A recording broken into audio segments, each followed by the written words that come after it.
Hi hello welcome to our kitchen. ఈరోజు ఎమ్మి కాకరకాయ మసాలా చూద్దామా. ముందుగా 4 కాకరకాయలు తీసుకున్నాను. అందులోకి కావాల్సినవి చూపించేస్తున్నాను. 2 ఉల్లిపాయలు, పచ్చిమిరపకాయలు, ఎండు కొబ్బరి, సాయి మినపప్పు, కరివేపాకు, నువ్వుపప్పు, పల్లీలు. ముందు కాకరకాయ క్లీన్ చేసుకుందాం. ఇందాక చూపించిన కాకరకాయని క్లీన్ చేసుకొని చిన్న ముక్కలుగా కట్ చేసుకొని లోపల ఉన్న పిక్కలు గుజ్జు అంతా తీసేసి వాటిని హాఫ్ ఫ్రై చేశాను. లైట్గా నూనెలో వేపేసాను అనమాట. ఇప్పుడు మసాలా ఎలా రెడీ చేయాలో చూపిస్తాను. ఇందాక చూపించిన మసాలా ఉంది కదా, ఆ మసాలా మొత్తం ఆయిల్ వేసుకొని మొత్తం నేను చూపించినవన్నీ వేసుకొని నేను ఫ్రై చేసుకున్నాను. ఫ్రై చేసుకొని కొంచెం వీటి చల్లారినాక మిక్సీ చేసుకుందాం.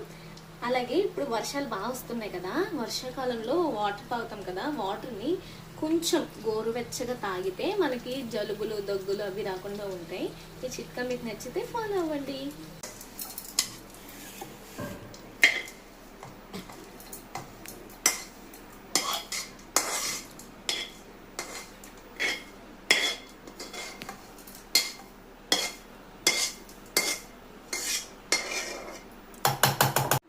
ఇదంతా మిక్స్లో వేసుకున్నాం కదా, మీ టేస్ట్కి తగినంత కారం వేసుకోండి. నేను ఇది కొంచెం వేసుకున్నాను. అలాగే మీ టేస్ట్కి తగినంత సాల్ట్ని కూడా వేసుకోండి.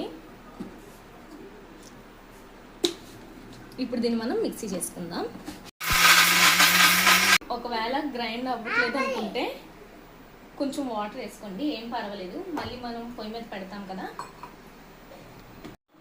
ఈ విధంగా మసాలాని గ్రైండ్ చేసుకున్నాను కదా, దీన్ని ఇప్పుడు కాకరకాయల్లో పెట్టుకుందాము. చూపిస్తాను చూడండి. ఇలా కాకరకాయల్లో పెట్టుకొని పక్కన పెట్టుకుందాం. ఇలాగే అన్నిటిలో దీన్ని పెట్టేసుకుందాం.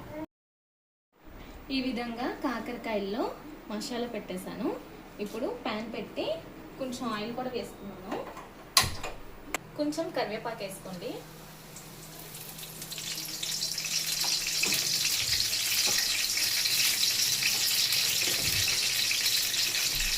ఇప్పుడు నూనె మరిగిపోయింది. ఇప్పుడు నేను ఈ కాకరకాయలు ఇందులో వేసేసుకుంటున్నాను.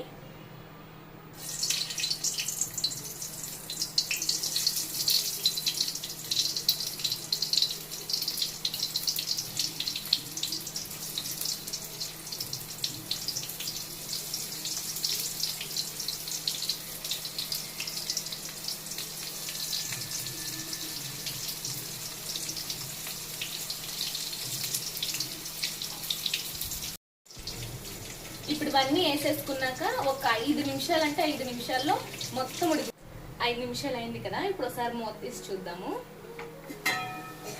చూసారా, బాగా వేగిపోయి కదా, చాలా బాగుంది. ఇప్పుడు స్టవ్ ఆఫ్ చేసుకొని తీసేస్తాను దీన్ని. చూసారా, అయిపోయినాయి. నేను ఇప్పుడు దీన్ని ప్లేట్లో తీసి పెట్టేసుకున్నాను.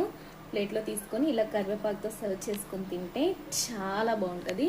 నిజంగా మీకు కూడా చాలా నచ్చుతుంది. నేను ఒక టేస్ట్ చేసి చెప్తాను. ఇప్పుడు చూసాను, చాలా బాగుంది. టేస్ట్ అయితే సూపర్ ఉంది.